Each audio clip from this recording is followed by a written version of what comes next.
Welcome in, quick hitters. Welcome in, Goodymo short crew. Happy Valentine's Day. Is this the day of love? Some will say.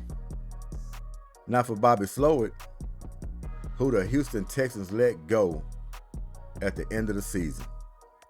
Now, I like Bobby Slowett, but I don't think it comes to anybody's surprise. He got fired, canned, let go. However they want to label this stuff. The man is out the door. We just know that. The man don't know anything about adjustments throughout a game, halftime adjustments, game planning for a different opponent each week. That wasn't his expertise.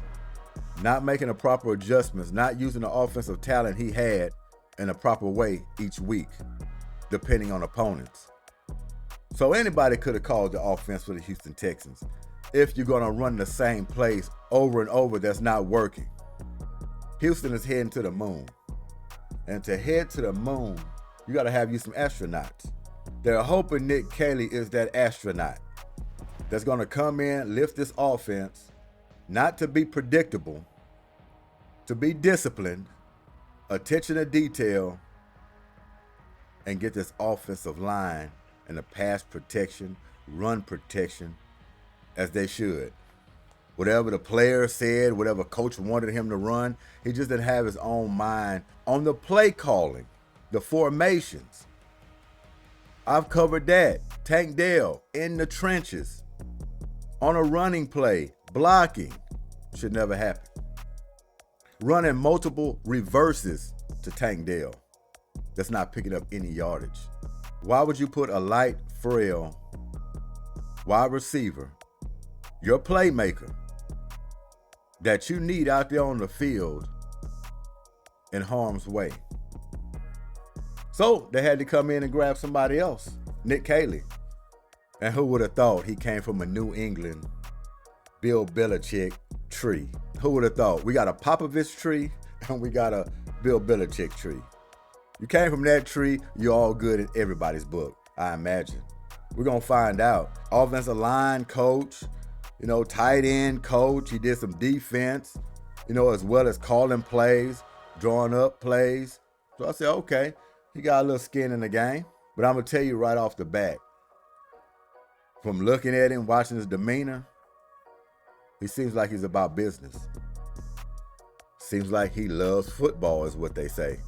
You can feel that when he's talking, intensity. So, total night and day compared to Bobby Slowett. Guy that just went with the flow. Whatever. Yeah, let's run this. What, you think that play's good? You feel good about this play? Let's run it. I don't see that coming from this guy. The decisions he make, he's going to stay with him. He's going to lean on it. He's going to believe in it. So I like coaches like this. That's not all jolly, happy-go-lucky kind of guys. Straight about their business. Want production. Putting players in the right position to make plays. He seems like that type of guy. So I'm going to give him the benefit of the doubt. Because everybody was looking for a big name brand to come in there and run that offense. Like a Frank Wright, Bieniemy, if he was floating around out there. Shit, even Peyton Manning, if he want to come call some plays, come out of retirement. Who knows? But when this guy came on the street, I was like, Nick Caley, I said, they go to Houston, Texas again, trying to bargain shop. Always getting these guys that nobody really heard of that's been hiding down in the bushes, and you want to bring them back up and say, hey, you want to come call some plays? You have a great opportunity. He said, you know what? Yes. Because I thought I was going to be bagging groceries in 5 years. Yes, I'll come call some plays for you. I just thought it was the same old thing. But looked like this guy knows football. Maybe he's been hiding in the weeds for a reason. But now his time has come. Well, D'Amico got good things to say about him. We're going to listen to the interview, of course. And it is All-Star Weekend as well. I don't know. We'll get a little bit on the Rockets. Yeah, they're falling from grace right now. If they don't watch it, coming back after this All-Star break, they're going to find themselves battling just to stay in a play-in. It could get that serious. This team has lost what they were doing at the beginning of the season, relying and leaning on that defense. They have to get back to playing that style of defense and letting it create their offense. Offense, we really don't have a problem. We got enough scores. When we get everybody back healthy, of course. Got to have Fred VanVleet back in the lineup. Jabari Smith would be nice. Even though Jabari Smith wasn't playing all world when he was out there, but he is a great shooter and he can spot up, hit some threes, grab some occasional rebounds, adjust some shots, make some blocks, that and the other. But Fred VanVleet is the one that's really missed. Organizing this team, getting them in the right spots, taking the clutch shots down the stretch, getting to the free throw line. Houston right now is playing hero ball. They're doing everything in the game to lose it. Big key things in the game that will lose you the game, they're doing all of them. All of them. So, yeah, it's time to get a little nervous right now because you had home court advantage. You keep bouncing from 5 to 4. You went from 2 to 5. I think you're in 4 now, maybe 5. It keeps changing every game. They have to get a winning streak.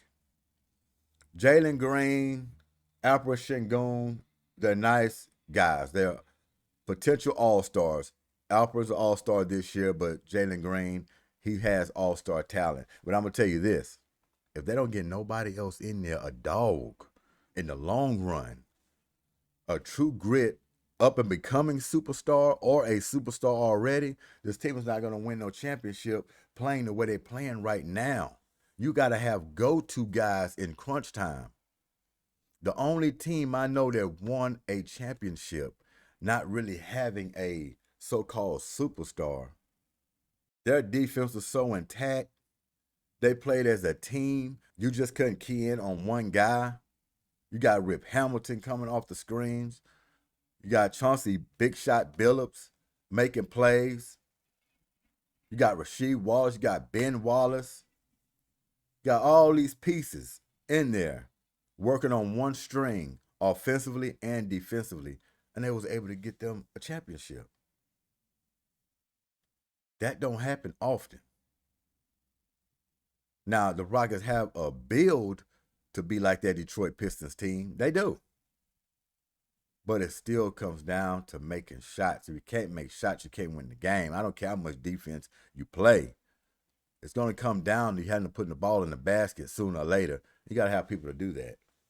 They have people to do it, just not consistently. That's the problem.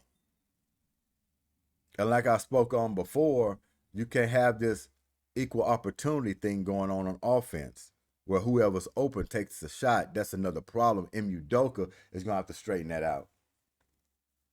Find out who your go-to guy is, which is Alperen Sengun and Jalen Green, and you have to lean on that.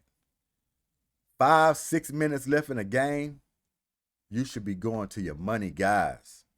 All because you're open don't mean take the shot. The defense leaving you open for a reason sometimes. They rather you take that shot than your big dogs you have on the team. Get the ball to the right guys at the proper time. That'll change some things alone in itself, win a few more games down the stretch. I don't want to see Dylan Brooks dribbling the ball trying to make a play in crunch time. And Dylan Brooks played his ass off all year long. I'm with that. He's held this Rockets team up a lot of games. But he shouldn't have to shoot no game winners or trying to dribble off the move, trying to make a play. No, he shouldn't have to do that. Because if he misses, you up for criticism. Because the guys making the money and your potential superstars should be making all those plays. And if they can't make the plays, you got to get them out of there and get somebody in who can. These Rockets just fell off somewhere. Lost all their principles. They leaned on defense. Now the defense got loose. People are missing assignments. It's crazy. He did right last night, putting him on that bench. Put him on the bench. You don't come with the energy, don't look like you want to play, yeah, group them out. But that's under that Popovich coaching tree. Popovich does things like that. Phil Jackson does things like that. Pat Riley does things like that. Don't get it together, don't come with no effort. Or don't play no defense. So the NBA All-Star Game, man, I don't even know all the rules and what's going on. They turned it into a tournament now. So it's not just a one-game event. Now, what is it, 3-4 teams involved? Is it a best out of 3? Something like that? I don't know what they're doing. Because this in-season tournament kind of drew eyes a little bit. They're saying we're losing viewership. Nobody's watching the All-Star game anymore. Yeah, because guys out there are goofing off. They're not competing. They're not playing like they used to do back in the day. Yeah, beginning of the game, first quarter, do your little highlights, dribble between your legs, throw it off the glass, all the back behind passes, all deep three-point shots, do what you can do. But as the game gets old, that's when you turn that page and you say, we're competing. We're actually trying to win this game. Now they're acting a clown all 4 quarters. Who wants to watch that? Because they're worried about not getting injured? Well, they're doing that anyway. Get the fans and the people what they want to see. We'd rather you compete than go out there acting a fool, laughing and giggling, thinking letting somebody blow by you is funny. Nobody want to watch that kind of basketball. So the league see that people not watching that stuff no more. I don't even watch. It's almost hard to watch slam dunk contests now. I'll be honest with you. That has gotten bad. The highlight of the night is probably a three-point contest. And you know they have some skills challenges and stuff that go on as well. Those are interesting, but three-point contest is almost the highlight.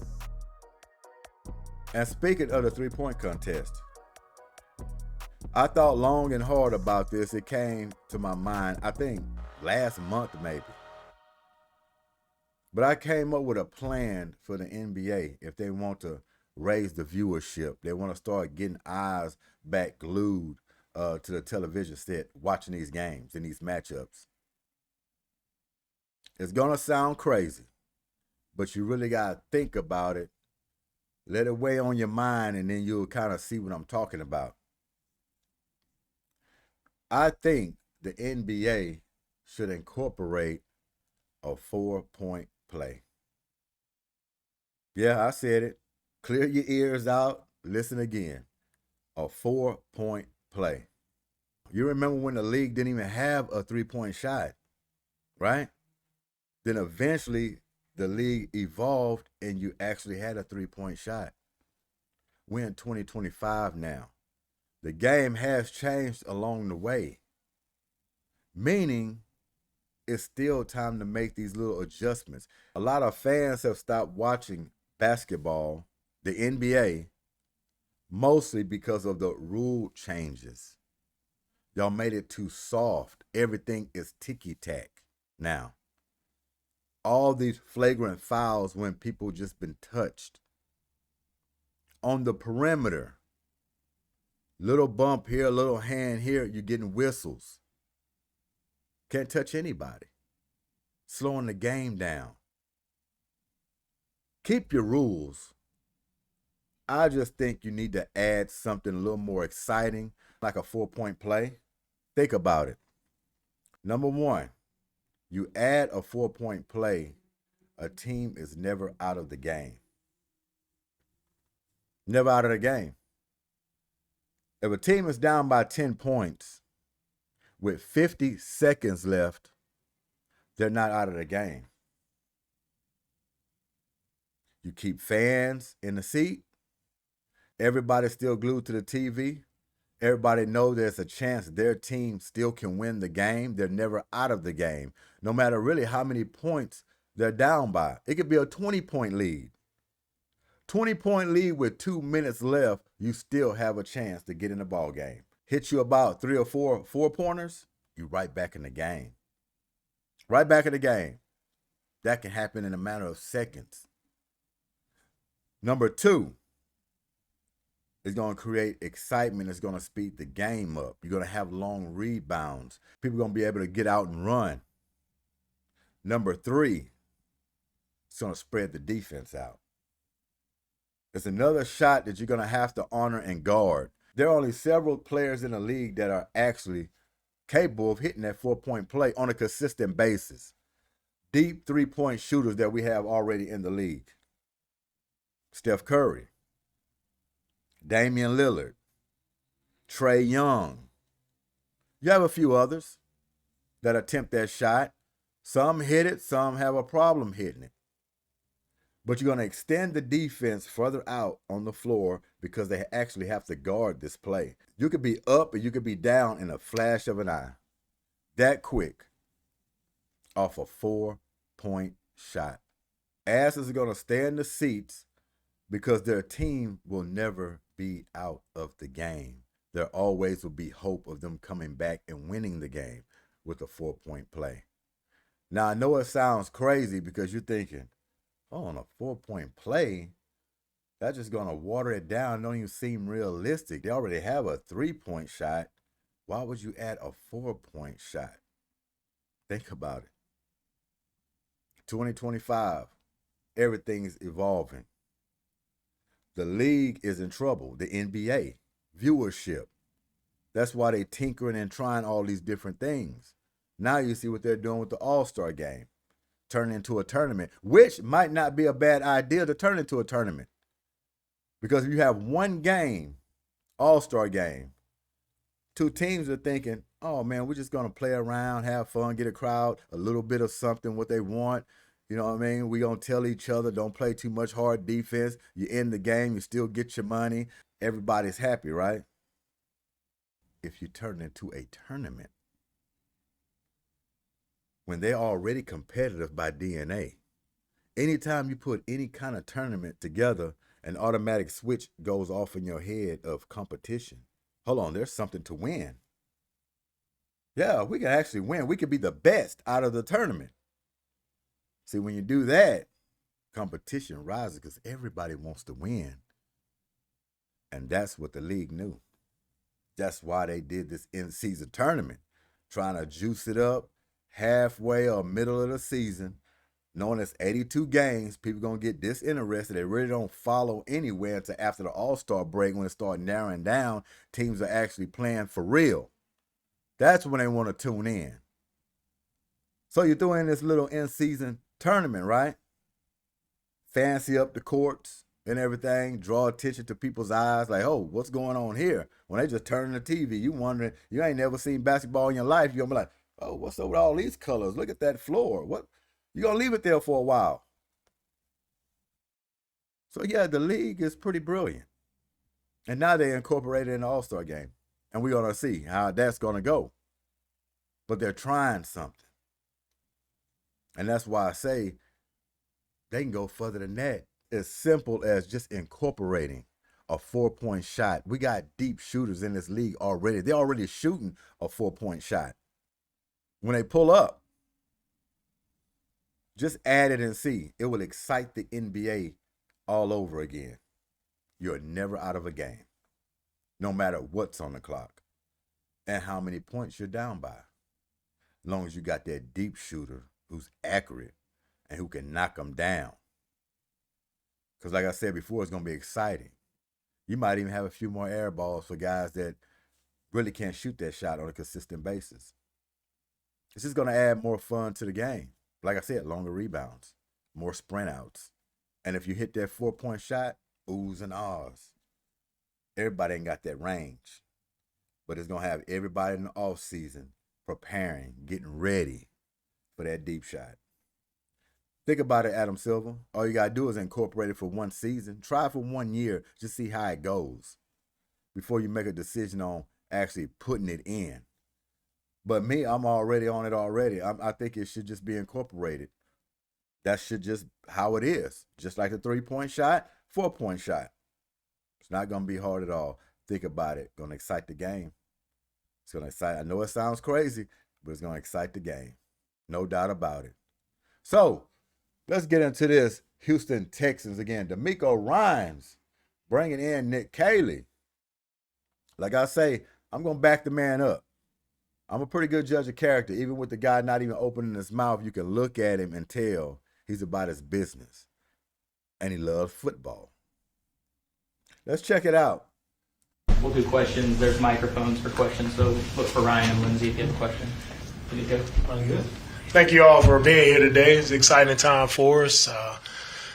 As you all know, we made a move at the offensive coordinator spot, and it was I went through a long process, thorough process of interviewing a lot of great candidates, college and pro candidates, and I'm thankful for the McNairs, thankful for Nick Caserio and his help, their involvement in supporting me through this process. And man, I couldn't be more excited to welcome Nick Caley as our new offensive coordinator. Right, he brings a wealth of knowledge, smart coach. He's coached on the defensive side, offense, coached multiple positions, worked with a lot of different people, various schemes, not just beholden to one scheme. He's very well versed. Shots fired. Run game, pass game, protection. Like, he's well versed in it all. So very smart coach, very energetic guy, great leader. Everybody I talked to about throughout this process had nothing but awesome things to say about Nick and his approach, the players that he's coached. Like, there's nothing but rave reviews about Nick and how he's helped guys in their careers. So I'm excited to work with him. I can't wait for our players to get here and work with him. I know they'll feel his energy, feel his excitement, and what he's able to bring to our team. So with that, I just want to welcome Nick Caley as our new offensive coordinator. Yeah, I appreciate it. D'Amico, I just want to, it's great to meet everybody. I'm extremely thankful for the McNair family, for Coach Ryans, for Nick Caserio, for the opportunity to be here in Houston. Really looking forward to getting going and excited to visit with you guys today. If you can introduce yourself when you're going to ask your question. Go ahead, Christy. Hi, Christy Regan from the Associated Press. I guess a two-part question. First, how eager are you to work with C.J. Stroud? And as a first-time offensive coordinator, how do you hope to put your personal stamp on this offense? Yeah, well, nice to meet you. To answer your first question, I'm very eager. I'm excited for the opportunity. It's a great opportunity, great people in this organization, and, really looking forward to working, obviously, with CJ. Tremendous talent, competitor. You talk about an ultimate competitor, tough, instinctive, can make plays. So I'm very excited. And as a first-time coordinator, to answer your second part of the question, really excited to get an opportunity to evolve this scheme and put. It's not going to be my spin. It's going to be what's best for our players, and it's always. So what y'all think so far? Just going off the guy, you never met him before in your life. Just his demeanor, how he's talking about football, how he's coming in, how his approach is. Look like he's attention to detail. Look like he'll hold somebody accountable, don't it? Seems like he loves football. That's what I get off of him. But you just got this feel that he's going to come in and work this offense to the best of his ability. And he's going to hold some people accountable. Seems like everybody that comes from New England is going to hold you accountable. They're energetic people. They have a standard. They're going to hold themselves to it, and they're going to hold you to it. That's what I get off of this guy. And I don't know if he's good or not, but we're going to find out next season. Going to be what's best for our players. No, we're not pounding a square peg into a round hole. It's going to be based on the strengths of our quarterback, the players, and the guys on this team. So that's what it'll always be, designed around. Yeah. Nick, last year the Texans had a lot of protection issues, and you guys have elevated Cole. What can you do to protect Stroud and give him the kind of time that he needs? Yeah, I think it all starts up front, obviously, and it's really all 11. I mean, we all got to be in sync, and I think protection starts, obviously, with communication, with trust and communication, cohesiveness up front, and really having clear, rules in the protection system. So we're gonna, we'll be going through that process. Obviously, I got a, history with Cole, dating back to my time in New England when he was our offensive line coach and I coached the tight end. So I have a really good working relationship and a level of trust with Cole. He's a very good football coach, and I'm excited to go through this process with him. Baker Wilson from KBRC TV. Your coaching philosophy, how would you describe it? And to follow up, just kind of some of the influences of the Bill Belichick's, Sean McVay's, maybe going back to JC with Regis Skate. Yeah. Nice to meet you. Starting off, I mean, everything I'm going to, preach and we're going to preach here is going to be rooted in fundamentals. I think you look at every good play, it has good fundamentals. So we're going to start from the ground up, building fundamentals and getting repetitions and time on task with that. The things that I can take, had the opportunity to obviously come most recently with Sean in LA, have a tremendous amount of respect for him, learned a ton of football, from him, as well as obviously Coach Belichick with my time in New England, invaluable experiences for me. And they're both rooted very similarly, maybe different personalities and different ways of doing things at times, but it's fundamentals. It's not beating yourself. It's playing clean. It's controlling the line of scrimmage. That's the run game. That's pass protections, etc. And it's being a cohesive unit that takes care of the football. So, those are going to be the things that transcend any kind of scheme, any specific play. We're going to be fundamentally based and rooted in that. Nick, Jonathan Alexander, Houston Chronicle. Nice to meet you again. A lot of people who work with you talked about how you waited for the right opportunity. Why, in particular, was this the right opportunity for you? Why do you feel like it was the right fit this time? Because of the people. Starting from ownership, to Coach Ryans, to Nick, to the people, to the players, to the staff that we have here, I feel really convicted in that. And I think, you got to get the right people on the bus, and we have the right people on the bus, and I'm really excited about that. D'Amico, two-part question. What kind of led you to land on Nick, and why did you feel like you guys had to make a switch and relieve Bobby of his previous duties? Yeah, I talked to a lot of great people throughout this process, and it was clear as I kept going through it, talking to people and going through my process, it was very clear that Nick was the right guy for our team. Just with his energy, right, his leadership ability, I think with him being able to. Hopefully not, because it just was a bargain. You know what I'm saying? It was a wholesale is what we would call it. Hopefully not just because of that. And I'm pretty sure Nick Caserio had his hand in this as well. Former New England Patriot himself. Understand the run game, pass game with him being in multiple schemes that were successful, understanding how to tailor the offense to the players that we have, that led me to Nick. And I feel really strong in my conviction that they're taking some hard shots at Bobby Slowick, ain't they? They're taking some underneath shots on Bobby Slowick in this whole introductory interview. Unbelievable. He can lead us and get us over the hump. Right? We've had a lot of good success these first 2 years, and the reason for doing it is I think there's another level that we can go to. And so I said earlier, it's my job to take this organization to new heights, and I think hiring Nick will help us to get there. D'Amico, and welcome to town, Coach. I'm Kim Davis with Chalk Talk. Thank you. Nice to meet you. Two-part question. D'Amico, can you talk about what were you looking for? I know you talked to a lot of people, but when you started, what did you say, this is what this person needs to be able to do? I went in with an open mindset, Kim, and I learned a lot from a lot of sharp coaches. I learned a lot just seeing how guys put things together, how guys adjusted and adapted to what they were from their schemes, what they were able to do. So I went in with an open mind, but also went in with the idea of the right person who can lead us, right, in the right direction, get everybody going in the same direction, can help our quarterback the most, help us with where we had our issues, of course, with our protection. We know we can clean that up. Just all a well-rounded football coach, right, and that's Nick. Nick has coached multiple positions. He's coaching on the defensive side. He understands how to attack schemes. He understands how to put guys in the right position. I understand how to adjust it to make sure it's favored to our players and making sure they're able to accentuate their strengths. And that's what it was about for me.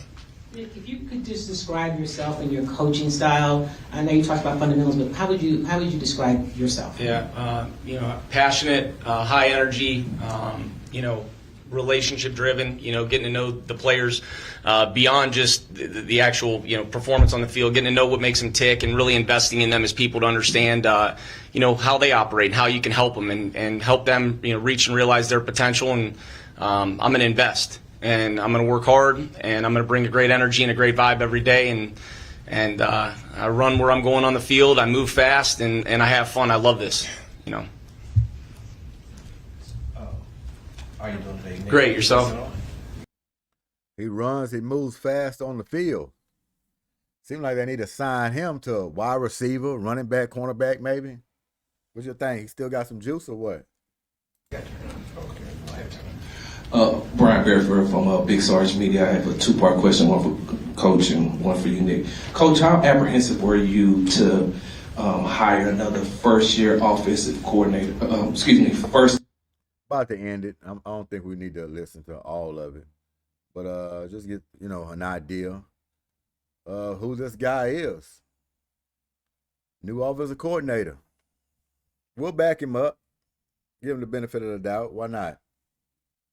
Not a household name, but Nick Caley it is. First time play calling offense coordinator. Well, to me, there's always, everybody has that first time. I was a first time play caller. Right? There are a lot of guys who have that first time, so I wasn't beholden to or nervous about hiring someone who was that first time, because it's about the person. And I think you get the right person to do the job, and I truly believe that Nick can do that. And it's play calling is also about who you surround yourself with. And I think, we have a really strong staff offensively and defensively. Surround ourselves with the right people who can help when it comes to calling it for the first time. And Nick, you're coming from a situation with the Rams where you had two wide receivers in Cooper Kupp and Puka Nacua, two players who nobody really, was on anybody's radar coming out of college like that. You have that type of situation here with this wide receiver room. How do you get the best out of players like Xavier Hutchinson and John Mitchell? Yeah, I think you put them in positions to have success to surround, be in position to do what they do best. And I think the spring is also an opportunity for us to, you experiment with routes and you see what guys do and you refine certain skills. And I think everybody's got a little bit different skill set. You try to maximize those guys and put them in the best positions to have success to help the team. And that's what I'll try to do here with this staff. We got a great staff. We got great players that are, going to work hard, and we'll go attack it here once we get the guys back. Nick, Adam Wexler, Sports Talk 790. You spent. We'll leave it at that. Guy's getting me motivated the way he's talking. He's got a good pitch. We can give him that. He got a hell of a pitch. But we're going to see going into the next season. Lord knows the Houston Texans need it. He know a little bit on the offensive line. Real good in tight ends. Pause. So we're going to see, man. We're going to see. So we're going to end it with this. Houston Texans. To get better, they had to make a move, bring in a guy like this, I'm guessing. Offensive line needs a lot of work, a lot of cleaning up. You won't do anything, you can't fix that offensive line problem. Running back is solid. I believe they need to get another running back as well, even though you see Damian Pierce there. Pretty soon, Damian Pierce might be off of this team. But you need to get another good, solid back to go with Mixon. No doubt about that. Wide receiver group, they got to figure that out. I mean, is Stephon Diggs coming back for one more season? My guess is going to be yes. They're going to give Stephon Diggs one more shot at it. Hopefully this guy can stay healthy. He'll be a hell of an addition. Tank Dell, I don't think he'll be ready coming in next season. He's going to miss probably a handful of games before he's actually ready. Tank Dell, to me, is going to have this problem throughout his career. He's going to be injury-prone player, like we always talk about. I just don't think he has the build to really play in the NFL and take the punishment that they're delivering out. The guy's going to have to get in the weight room and have to eat a little more to kind of bulk up, kind of like a Meggett used to play for the Giants back in the day. He could be short, but he need to add some little stockiness to him. And play calling is going to help that out a lot. Bobby Slowick put him in a lot of harm's way. I don't think this guy's going to do that. You got to keep your superstars and the guys that's making the big plays for you on their feet. Don't call plays that's going to get them in bad situations, especially when they tiny, itsy bitsy and don't have that much weight on them. It's just common sense. Get the guy in open space, let him do his work. He shouldn't be crashing down in the offensive line into the defensive line, crackbacks and all this reverses. Maybe once or twice throughout a game in the red zone, you might get away with a reverse for him. You want to get him in an open space. Keep him away from a crowded area. And he'll be all right. And that's it for the Houston Texans. What about the Houston Rockets? They needed this break, right? Come back and get back to the principles you had at the beginning of the season that got you at the top of the charts on the standings. Get back to defense. Don't worry about offense. Offense is going to take care of itself. But defense, you can't let down on that end because it creates offense for you. Getting out and run. Got to get back to that because every time they play this half-court game, slow it, walk it up, it's going to be problems when a team can key in on your guys when they're not even that consistent themselves anyway. Hit and miss. It's been missed majority of the time. The bill is out on the Houston Rockets. Teams are allowing them to shoot. They're clogging the paint and saying, have at it. And the Houston Rockets of old would have made them pay for that. But this new group right now, today, reconstruct this offense and get some people in there. They cannot make people pay sinking in the middle. Hitting threes. They're not doing it. So they needed this break. Come back and refresh. But in the long run, to win a championship, if Jalen Green does not turn that corner and turn into this superstar everybody's waiting on, which is getting slim and just saying, nah. He's a good all-star on great days, and on bad days, the guy seems like he shouldn't even be in the league. The way he turns over the ball at times, flopping all over the place. Alperen Sengun is the closest we got, but he's turnover prone occasionally. He misses a lot of bunnies in the paint. Sometimes they just try to do too much instead of just staying with the simple play. Just put the ball in the hole. You ain't got to make 1,000 moves before you do that. And Udoka, do things like you did last night. If the bench is playing better, go ahead and let them finish the game. Whether you losing or not. Set the standard. I like what I saw last night. They didn't bring the energy, you went with a whole new group. You got to do that throughout the season. And if you do have to do that throughout the season, that tells you we're in bad shape. If your starters can't get up to play with the intensity it takes to win ball games. It's a problem. All-Star Weekend. Incorporating this tournament. Might be exciting. Can't wait to watch it. But Adam Silver, I want you to really think about what I discussed.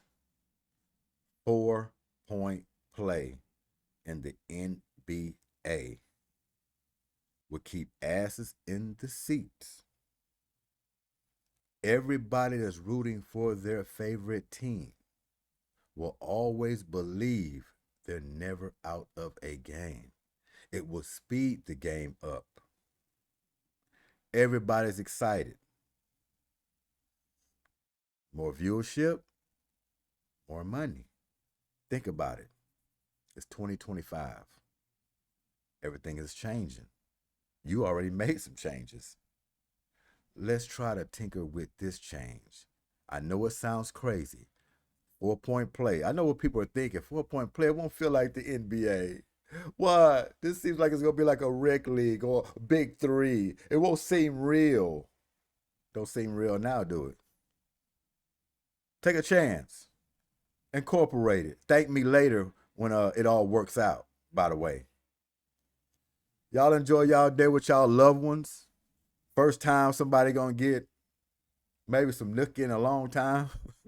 You know, you got people in this sexless marriages, sexless relationships.